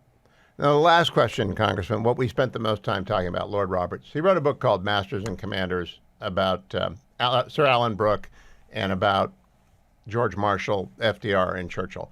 And we used to spend a lot of time preparing people to think about grand strategy. Do you think we're doing that anymore? Well, we change administrations every 4 years on a regular basis now. The Congress certainly isn't well equipped to think of grand strategy. That's just it never was, to be fair, but it certainly isn't capable of it now, and we need to be, though. And looking at that's why the president writes out a national defense strategy or national security strategy. And look, but the world is complicated. And America is putting out fires everywhere. Congressman, I stayed away from the cartels because I was purposely trying to not do headlines. Because all of media is headlines and X is what happened in the last hour. That's the opposite of grand strategy, isn't it? To do headlines? Sure. Maybe I don't know what you mean by doing headlines. Clickbait? Yeah, I guess cartels could be clickbait, but there's certainly a grand strategy needed to fight the cartels. And we certainly don't have one now. I'm trying to help develop it with the administration. And I'm not getting any help from anybody in Congress either, including the speaker. So it's, we're doing our best, but it does require a whole of government strategy, I would call it. It doesn't have to be grand; it just has to be a strategy. I don't know that we have one. What did you make of the Saturday move? Because the Saturday move to me was we took two different terrorist organizations likely to kill each other, mixed them up on an airplane, sent them to El Salvador, and I don't know what's going to happen to them. That could have blowback. I'm not sure that was a good idea. Do you think that was a good idea? So the Saturday move being the deporting members of Tren de Aragua and MS-13 to El Salvador. Is that what you're referring to? Yeah. Yeah. Well, El Salvador will lock them up. I don't think it's a bad move. I mean, like I think the administration's on just going 100%, 100 miles an hour right now on deporting anyone and everyone who fits, who is here illegally and potentially affiliated with these kind of groups. I don't think there's a blowback to doing that. It depends on what you mean by blowback, but as far as like actual violence coming from those groups against us, I mean mixing up. I've done 10 years of covering LA's prison system, California's prison system. You never mix up gangs because they kill each other. So we sent Venezuelan gangsters and cartelistas to El Salvador in prisons. I don't think it will be a good look if they get killed. I don't think we'll know. El Salvador is obviously famous right now for locking up all of their bad guys and almost immediately causing their crime rate to drop to practically nothing. Look, these are tough times, and they call for tough tactics. People are here not supposed to be in this country. I'm okay with deporting them. I'm okay with mixing them together. That's not really our concern, to be honest. It's not something that's going to keep me awake, and I don't think that there's any strategic blowback to it, which is what I would be concerned about, if anything. But I don't see the problem here necessarily. I appreciate your taking the time to join me. Good luck in finding some help in developing a cartel strategy, because we need one. Thank you, Congressman Dan Crenshaw. Don't go anywhere, America. I'm coming back with Seth Mandel, Jim Talent, a bunch of other people talking about this. Randy Fine's going to join me as well. He's going to be the new successor to Mike Waltz down in Florida's 6th Congressional District. We're looking forward to hearing from him. Lots ahead on today's program. Don't forget, Feed the Poor is a sponsor of our program during Lent. If you head over to HughHewitt.com, you'll see Feed Their Future banner. The Feed Their Future banner will be right there for the rest of the month. All you have to do is give $100, and you'll feed a child in El Salvador for a year. And El Salvador has turned things around. They really have. Feed Their Future has really made a difference, because those priests, those pastors, those churches, those schools, they know how to get good, solid food that makes kids grow. Now that they have safety and security, let's get them educated. That's Food for the Poor, and it's a great Lenten devotion. Pleased to welcome for the first time to the program State Senator Randy Fine of Florida, soon to be Congressman Randy Fine of Florida. He's a fine man because he's a Harvard man. I don't know if he's a Winthrop House man. I'll find that out shortly. Did you not Winthrop House? Which one, Congressman? I got quadded. I was in North House. Oh, I'm sorry to hear that. That's too bad. Now, let's not make everyone feel bad with a little Harvard talk. But then you stuck around for the B school, and then you went back down to Florida. Why do you want to go to D.C.? By the way, I know your district pretty well. My son works for Mike Waltz, so I know the district pretty well. Why do you want to leave that beautiful district and go to D.C.? Well, because I think the country needs it. I mean, in Florida, we say all we need to do is not screw it up. Everything's going great. No one says that about Washington, whether you're liberal or conservative. There's nobody who's saying everything is going great in Washington. So whatever skills and talents I have, I think are better used there. Well, I like an MBA skills. I like Waltz being a Green Beret. That's a good set of skills to add. Dan Crenshaw was just on having a SEAL. That's a good set. But I like an MBA. Which committees do you want to be on? Have you talked to anyone about it? I have. Look, when you show up in April, you've got to be willing to take what's available. And what is available and what I'd like to be on, given it is available, would be foreign affairs, given I am the only Republican Jew in the Florida legislature, but also transportation and infrastructure, because that is the single biggest issue in the district that I want to represent. You're the only Republican Jew in the Florida legislature? I have been for 8 years. We just got a couple new ones, but for 8 years, I was the only one. I'm not the only Jew, but I'm the only Republican Jew. And when you look at why Florida does such a great job in standing with Israel and being safe for Jews, it's frankly because of the bills that I have written and passed. Good for you. Now, Danny, Speaker Danny is a friend of the program. I hope you get along with him pretty well. I got to talk to him about that because we got to up the representation of Friends of Israel. I'm not Jewish. I'm just a Zionist. And I spent a lot of time talking to Secretary of State Rubio yesterday about the alliance between the United States and Israel. Do you think people are trying to break that in the United States, that anti-Semites have come in here and are using the web to spread the ancient evil and try and drive a wedge between the United States and the Jewish state? Absolutely. And you see it in the Democratic Party, unfortunately. Look, support for Israel is no longer inherently bipartisan. A majority of Democrats don't support Israel anymore. You can see it in the guy that I'm running against. After 9/11, most Americans thought it was a good idea to stand with America. He thought it was a good idea to convert to radical Islam. So, we've got this problem on the left with people who hate Jews, they hate Israel, and frankly, they hate America. I want you back. You're going to be good. We need people like you who will come up and talk about this. Let's talk for a moment about what's going on in Israel right now. The ground invasion occurred again yesterday. The Netzarim corridor was reoccupied. The Philadelphia corridor, the manpower is up. Do you think this is the last episode in this war? Well, the war's not going to be over until at least every hostage is released. And as long as the terrorists want to keep them, they're going to have to deal with this stuff. But what we ought to be concerned about in this country is the fact that on the left, they're more concerned about us deporting an actual terrorist than they are getting Americans out of Gaza. I mean, we've got a real problem when we can't speak with one voice clearly about what is right. Now, we also have a good group over at Justice. Leo Terrell was on the program yesterday, and he told me they're bringing the hammer down on another big university that allowed anti-Semitic action to occur on their campus. It's either going to be UCLA, Michigan, or Harvard. Do you want it to be our alma mater, or do you want it to be out west where UCLA basically had no-go zones for Jews? They really did. They actually had no Jews allowed zones. Look, I want it to be all of them. I spent my whole life getting my son ready to apply to Harvard. He's now a junior in high school. I don't even know that I want him to go to college anymore. So it's a shame what these schools have gone through. They have turned from places of higher learning into indoctrination factories. And what's really unfair is it's not universal. I think even at Columbia, if you go to the physics department and the people who do mathematics and medical research, they probably just want to teach. It's all these wacky, fake academic areas that cause all these problems. I'm a few years older than you. Hillel was a place where I was welcome. The Harvard in the 70s and the 80s was not a particularly controversial or political place. What happened? Why did it become so crazy? Because you're right. I wouldn't want my kid going to the Ivies right now.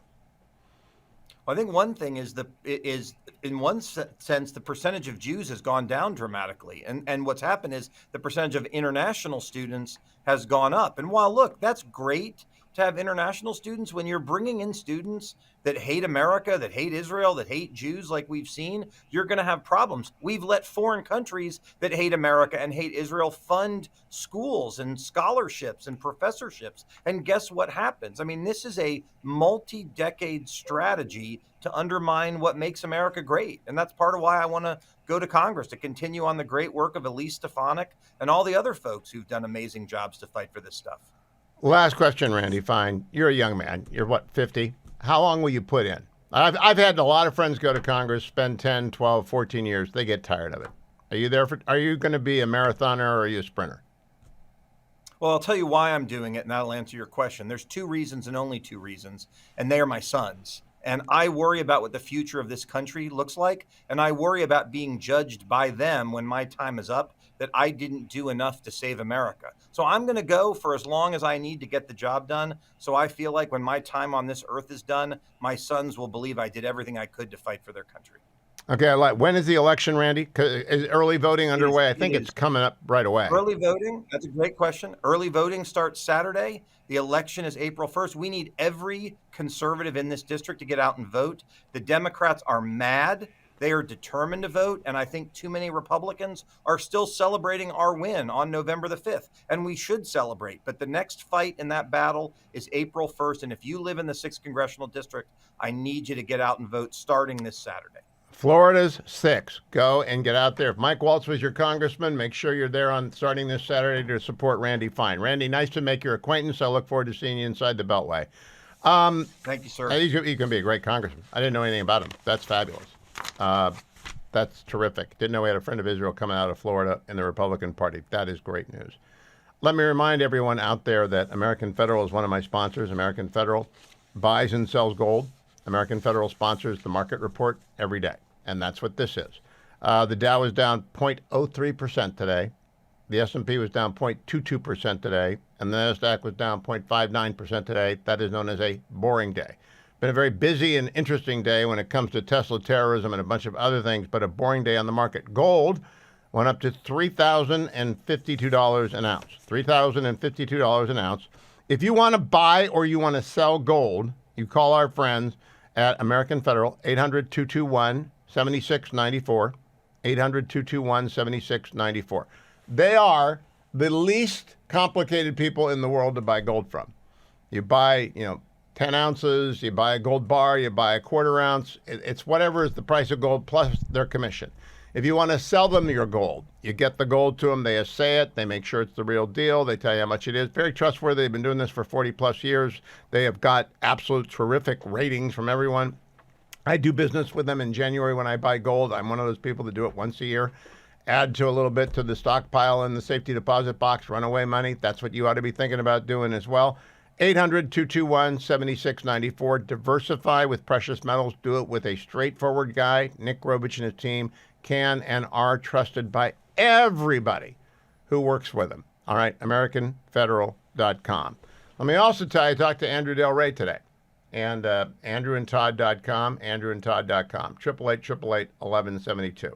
I was asking about whether or not the home equity line of credit market is back, and indeed it is. He places those on people who have paid off their houses but want to have financial flexibility going forward. Home equity line of credit, great way to do it. And Andrew and Todd do everything. They refinance. They get you into your first house. They get you into your fourth house. If you're a veteran and you don't want to put any money down, Andrew and Todd do VA loans. If you're a first-time home buyer, you need the help that the FHA program provides. They do that as well. I did make a mistake yesterday. I knew that there were two states that they did not lend in. I thought it was Alaska and Hawaii. It's Alaska and New York. So if you're listening to me on my new affiliate, The Beacon, AndrewandTodd.com cannot lend you money because they're lenders, right? They're with Sierra Pacific Mortgage. Everywhere else in the country, they do business and people love them. Thousands of my listeners have bought their home through their bank. They are the one who lend you the money. They underwrite the loan. You're dealing with the people who get it done. Call them, 888-888-1172. And please do not forget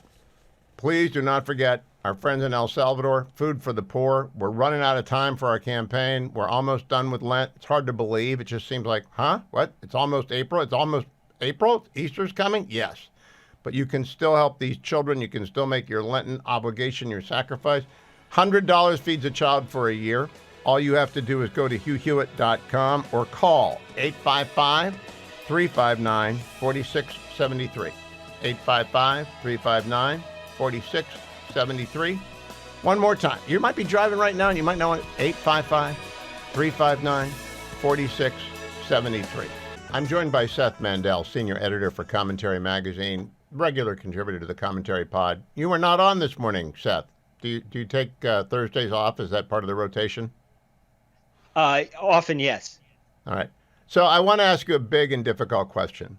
I'm not a Jew. I'm a big supporter of Israel. They are our greatest and most important strategic ally. It's a mess.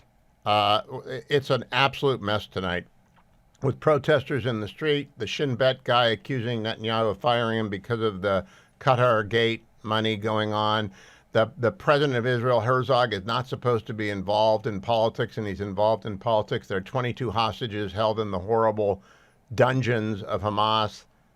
How are you feeling as a Jewish American about Israel today? It is a tough question because there's so much going on. I mean, in general, I think that they know what they're doing in terms of the war, in terms of restarting operations in Gaza, and in terms of putting pressure on Hamas and not letting Hamas control the process anymore. And domestically, it's hard because we don't know what they know or what investigators think they know about Qatar's involvement, but we do know that that Prime Minister Netanyahu has consistently been told by the Israeli Attorney General that he can't fire so-and-so, he can't fire this person, he can't do that. And so sometimes it seems like the Attorney General is the president, is the Prime Minister of Israel. I mean, Israelis, they grow up dreaming of being the Prime Minister, and Prime Ministers grow up dreaming of being the Attorney General, I guess. It's hard Can I pause there? Yeah. I don't do other people's politics. I don't comment on which party ought to run it. It's not my country. But I do constitutional law, and I got to tell you, she's crazy. I mean, she arrogates to herself authorities that no other Attorney General that I've ever read of in any parliamentary system would dare assert. Does she strike you as being ego-driven, power-hungry, and out of control? Well, she strikes me as being in a position that is not very limited in terms of power because Israel doesn't have a written constitution. It does have basic laws. It does have documents, founding documents and things like that, but it doesn't have a constitution the way we and other even parliamentary democracies often do. And so it's just sort of a power that's accrued over time. Norms have a way of staying in motion, like an object in motion stays in motion unless acted upon by an outside force, right? That law of physics. That's kind of how it is in places that don't have a clear set written constitution. Well, you just used a word. Everything that I assumed that was a norm about Israel is dissolving in front of me. For example, I don't know if you listened to Dan Senor's emergency podcast, Call Me Back yesterday. He had on Meet Segal and Nadav Eyal, and they basically yelled past each other for an hour. Did you listen to that yesterday? I didn't listen to that episode, no, but I do listen, and the show's great.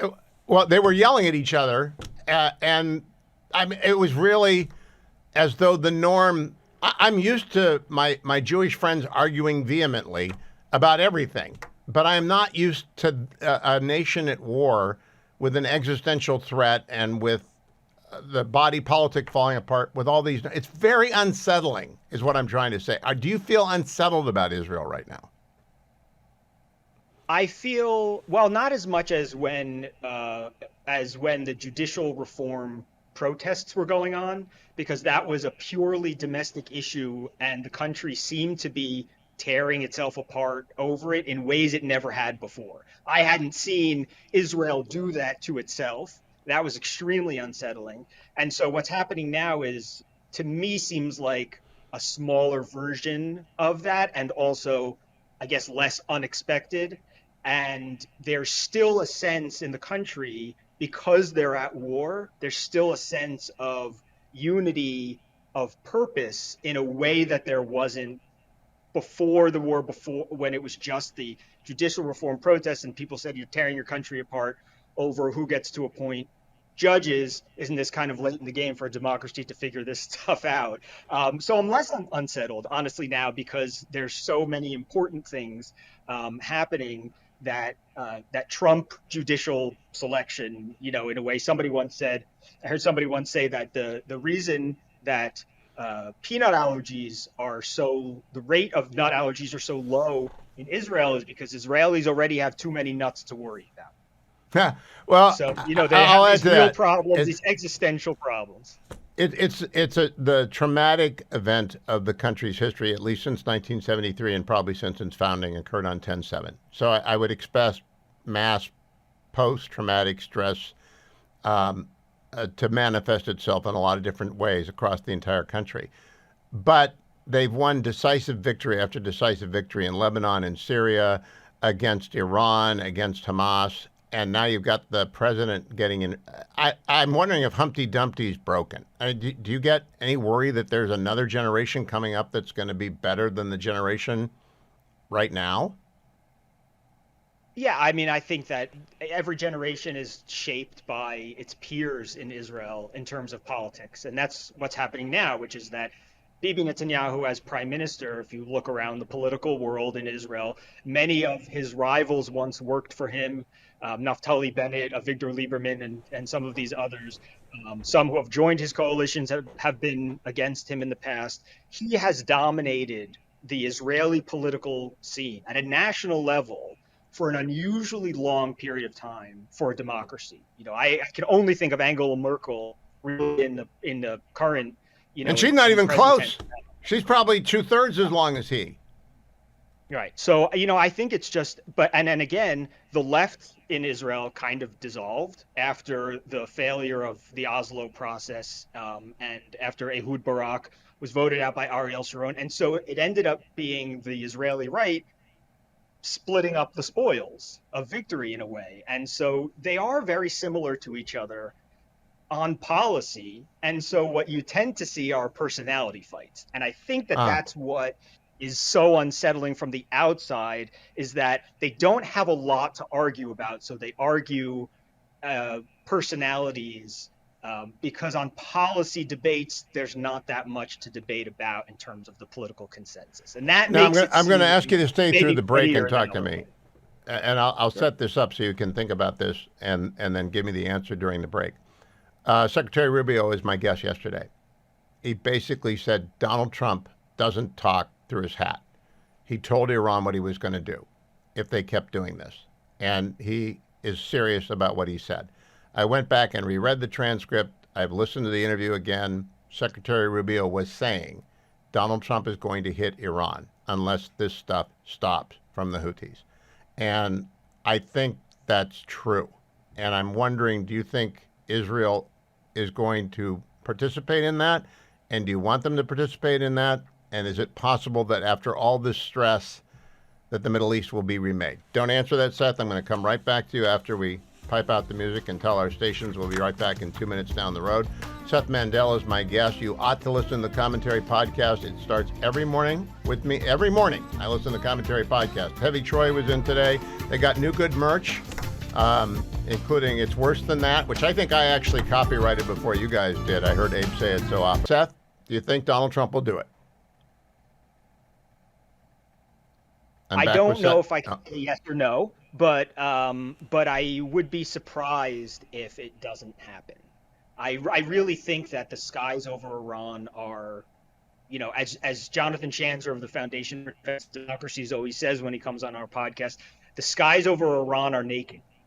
And so it's an opportunity with very low risk to take out a real threat and to really end a conflict. I mean, you have to understand that because Iran has no real air defenses, not anything that can stop the U.S. government, there isn't really anything they can do after that in retaliation, but what they've been doing for 3 decades. So anybody who's worried about blowback from taking out the Iranian nuclear program, nothing is really going to change. They've been trying to commit terrorism against the United States and the West for decades. This would just ensure that they can't do it underneath a nuclear umbrella. So to me, as an odds maker, I think Trump looks at that on paper and says, it's just asking to be done, and it'll be my legacy. And in fact, it's so attractive to presidents to have a kind of conflict-ending legacy that there were whispers that Biden was even considering doing it at the end of his presidency, because he didn't care anymore what Democrats thought, right, after he'd been pushed out. But the legacy idea, you can be the one who finished off Iran's nuclear program, and it won't require a ground invasion, and whatever happens politically, domestically after that, there would probably be moves against the Muslims. And nobody would say, hey, the CIA is the one doing that, because we would have weakened them and even the playing field, and letting the pro-democracy citizens of Iran have a fair shot at running their own country. And so I think you would just, when you describe the pros and cons of this and how low the risks are, I think it looks like a kind of legacy project. And Trump, he doesn't have a second term after this. This is his second term. So I would put the chances that it happens at greater than 50%. But I can't say it'll definitely happen, because I never know from day to day what Donald Trump is actually thinking. Well, I never attribute thoughts, motives to anyone that I don't know very, very well. And I interviewed him enough, and I know what he said. But I do think if he was the person to finally do, after 25 years of threats, what American presidents back to George W. Bush have said, destroy the facilities. And it might take 96 hours of carpet bombing of the mountain things, but I think they could get it done. And I would like Israeli planes to go along with it. Would that bring some domestic... I'm out of time, Seth, but I just want to thank you for the extra time. Thank you for joining me today. Say hello to Bethany. Tell her there's a court case I'm waiting to talk to her about, because it's going to drive her crazy. All right, bye-bye. I think they ought to play that song in Israel. It is so wild there tonight. And everything, I'm usually pretty relaxed about Israel. They yell at each other a lot. They have lots of arguments. They win wars. They're a great strategic partner. But this has been such a terrible 17 months, and the war has gone on for so long. And now they've got another domestic political crisis, and President Herzog's getting involved, and this crazy attorney general. And I use that word advisedly. I've followed it. I don't know anything about Israeli law. I'm not in a position to comment. I'm not licensed there. But she acts like she's the Queen of Hearts from Alice in Wonderland. Off with their heads, off with their heads. And I don't know how that can be in a parliamentary system. I don't, Tony Blair abolished the House of Lords, basically. That's part of the unwritten British Constitution for 400, 700, 800 years. Tony Blair just gets rid of it with a big majority. I don't know how Benjamin Netanyahu can be intimidated by an attorney general who was appointed by a prior government. I don't get it. I want to tell you about a phone call and Chapter Medicare. Chapter Medicare is, I love Chapter Medicare. And they're going to take care of me. Yesterday, fetching Miss Hewitt got a great checkup, her annual physical, but she's got to take a new drug. And so I said, I don't know whether or not that's covered on our Part D, but if it's not, we'll change next fall and we'll find something. Don't worry about it. Go get the drug. And I don't think it's that expensive anyway. And so Chapter Medicare, I'll call them up, and next year, open season, I'll run down the list of prescriptions the family needs and who our doctors are and our lifestyle. In fact, I go back and forth between the coasts, and they'll say, use this, use that, because they're a big data operation. Finally, somebody has brought big data to Medicare. There are 24,000 Medicare choices for a senior to make. Now, the good news is I'm a lawyer and a law professor, and I'm pretty smart, and I know my way around, and I can write regulations. I was a general counsel of 2 agencies, and I ran the Federal Employee Health Benefits Program, and I know about adverse selection. I know about all this kind of stuff, and I got some experience with drug care and health care and all that kind of stuff. I don't know what an average person does with Medicare. It is such a mess. And the number of pieces of mail I get from them that say this is not a bill, DOJ can spend the rest of the 4 years at Medicare. If they just stop sending paper to people that doesn't mean anything, we'll save trillions of dollars. But I called up a buddy of mine who went into the Trump term too, and I asked him about the technology at the agency where he's serving. It's from 1995. It's not National Security Agency. It's Domestic Policy Agency. It's from 1995. They can't get a phone call out of the building. They can't do it. And I'm trying to set up interviews with people in the administration, and the comms people are telling me this is the biggest wreck of a place, and that's Medicare. That's Social Security. That the federal government has not updated. It's as though Rip Van federal government, and Rip Van federal government doesn't know how to run Medicare. The good news is that chapter Medicare does. Now, how do you get in touch with them? 11,000 people are turning 65 today. That means you've got to get into Medicare. All right, you got to at least be in Part A and Part B, and you want to probably have a supplemental, and you probably want to be in Part D, and you might want to have Medicare Advantage. It's complicated. There are 24,000 choices. Depends on who you are. That's really just a question of data. The best plan for you depends on where you live, what you can afford, what you need in terms of drugs, what your doctors are, what plans they're in, how often you move around the country, whether you go see grandchildren. Anyone at 65, you're a set of data points. So what you need is a big data company, and that's what Chapter Medicare is. So here's what you do. You go to your cell phone, and you hit the hashtag pound. And the hashtag pound is, it's the square sign. I'm saying that for the Steelers fans out there. You hit hashtag pound, and then the number 250, and you say Chapter Medicare. That's all. Then they'll connect you with Chapter Medicare, and a nice person who's been trained by my buddy Ari will come on the phone and they'll say, how can I help you? And you'll say, well, my name is Generalissimo von Stoffelberg, and you're not 65 yet, are you? Yeah, when you turn 65, you'll Chapter Medicare. You're 10 years away. When you turn 65, you'll tell them your name, you'll tell them where you live, they'll ask you a bunch of questions, and they will have you fixed up with the best plan, because it's not about their knowing anything. It's about their software and their data banks. It's big data has come and is fixing Medicare. And God bless them for doing that, because I do not know what you people do who are not lawyers. Remember, hashtag 250. You go to your phone, like you're going to dial, but you're not going to dial a phone number. You're just going to hashtag 250 or pound 250. An operator will answer, and you say Chapter Medicare. And then your problems will be over with Medicare. Jim Talent joins me, former senator from the great state of Missouri. Jim, I had a very long conversation today with Lord Andrew Roberts about China after I talked to Secretary Rubio about China yesterday, the upshot of which is I don't think either man believes that Xi Jinping is deterred by the United States, that he's going to move on Taiwan at his own time. What do you think? Oh, I believe it's possible to deter him. In other words, he's going to continue doing the gray zone tactics against Taiwan that they've been doing, trying to subvert the democracy, trying to convince everybody there that it's hopeless to try and resist. The United States is not going to support him. They're going to continue all those gray zone tactics. But whether they do something militarily is going to depend a lot on whether they believe the United States has the capacity and the resolution to inflict real costs and consequences on the PLA, the People's Liberation Army, if they try it.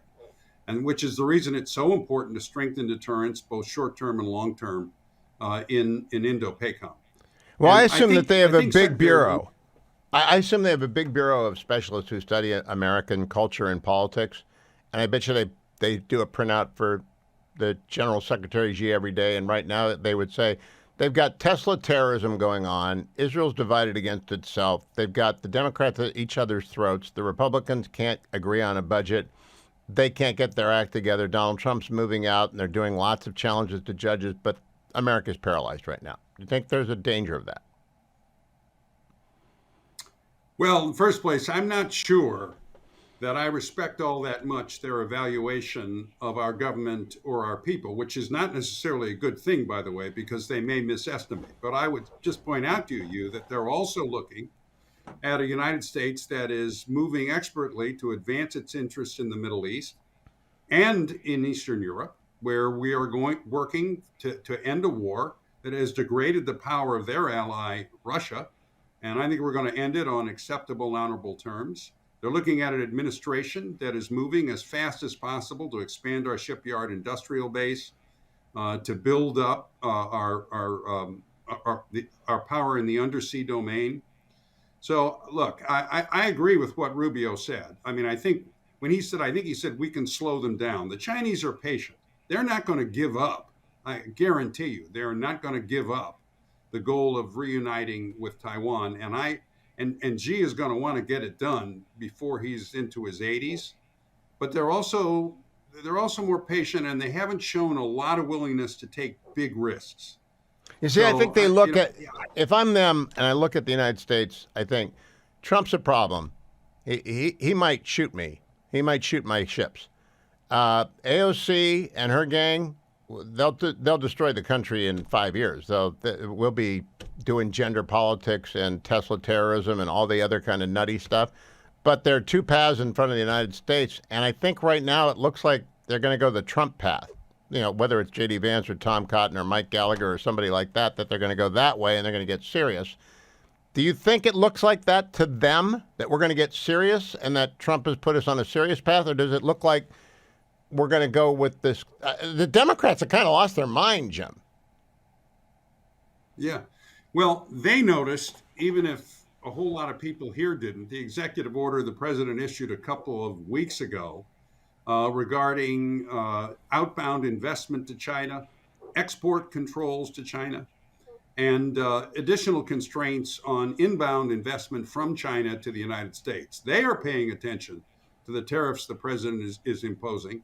They understand that Trump is reforming and building up the national security architecture to prepare for the competition, or you might call it, I would call it a conflict with China, and to win it over a generation. So, look, and the other thing here, is if they think that what Trump is doing is a substantial constraint on them, but they might get a more favorable president 4 years from now, well, then they're going to wait, aren't they?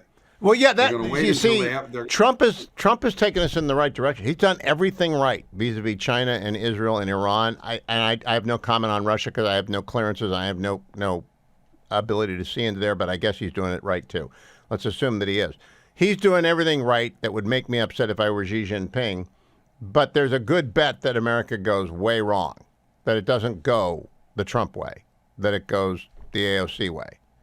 So right now if it goes the Trump way, we're the weakest we'll ever be on the Trump way. If it goes the AOC way, we're not remotely close to as weak as we'll be. Isn't that the calculation, the correlation of forces? Oh, so you're thinking, and there is a danger that insofar as they see us getting stronger and they think, well, they're going to be better able to deter us in 5 years or 6 years, that they might move more quickly than that. I would agree.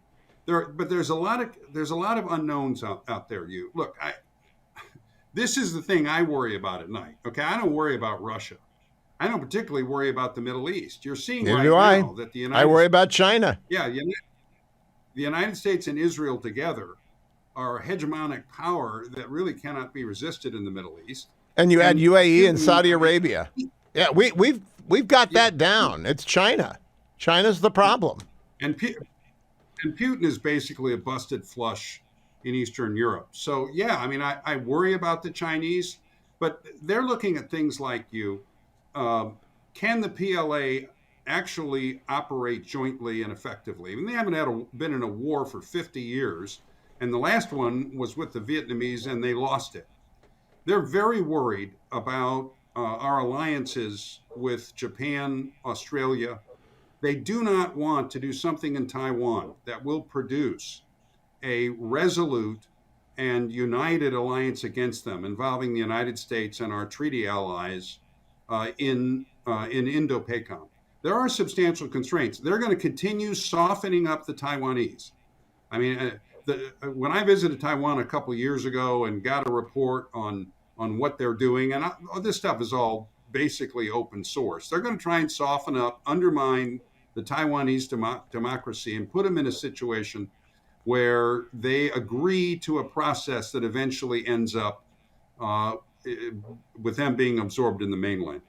But I think there's substantial constraints on them moving militarily, and we can increase those. And Mike Waltz, we have a national security advisor for the first time who comes from the defense part of the national security spectrum, not the foreign policy part. And interesting. I hadn't thought about that. I hadn't thought about that. Our friend O'Brien, of course, comes from the State Department wing, and as did Kissinger. He was incredible.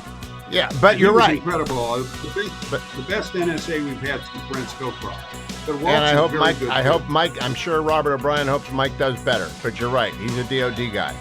Well said as always. Jim Talent, follow him on X at Jim Talent. I want to make sure I remind you, I had the guys in from Americans for Prosperity earlier, and I should have asked them about Conservatives for Lower Health Care Costs, another sponsor.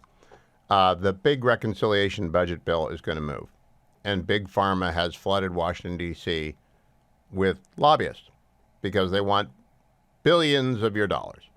And they're trying to persuade you that they're actually fighting in your name. Always beware, Big Pharma, their lobbyists are the best in the world. And go to pharmawindfall.com to learn about why they're the best in the world and why you don't want them to be the best in the world and why we do not want pharmawindfall.com to fail. Conservatives for lower health care costs just want everything left alone. We do not need another big bailout of Big Pharma. I love the pharmaceutical industry. My brother worked for it for 45 years. Research toxicologists develop drugs. They do great work in their labs. They do terrible work with their lobbyists. They screwed up Obamacare. They have screwed up every health care bill that's come along. Now they want to screw up another health care bill. Big Pharma is no friend of the American people. They are friends of Big Pharma. Now, my friends at Commentary Magazine have a big article out by Tebby Troy on how Big Pharma is great. He's talking about the drugs. I agree. They do amazing things. But we don't have to let them they make money for that. They invest, they take risks, they make a lot of money, they get patent protection. We don't have to kill the middleman. We don't have to go and kill off all the drugstores and the pharmacy companies. We don't have to take all the money and give it to Big Pharma. We don't have to do that. Congress can put a stop to that today. Big Pharma raised, by the way, drug prices on 575 brand name drugs in January. They are relentless, and that's the market. But we don't need to help them with the law. So just leave the law alone. Head to pharmawindfall.com.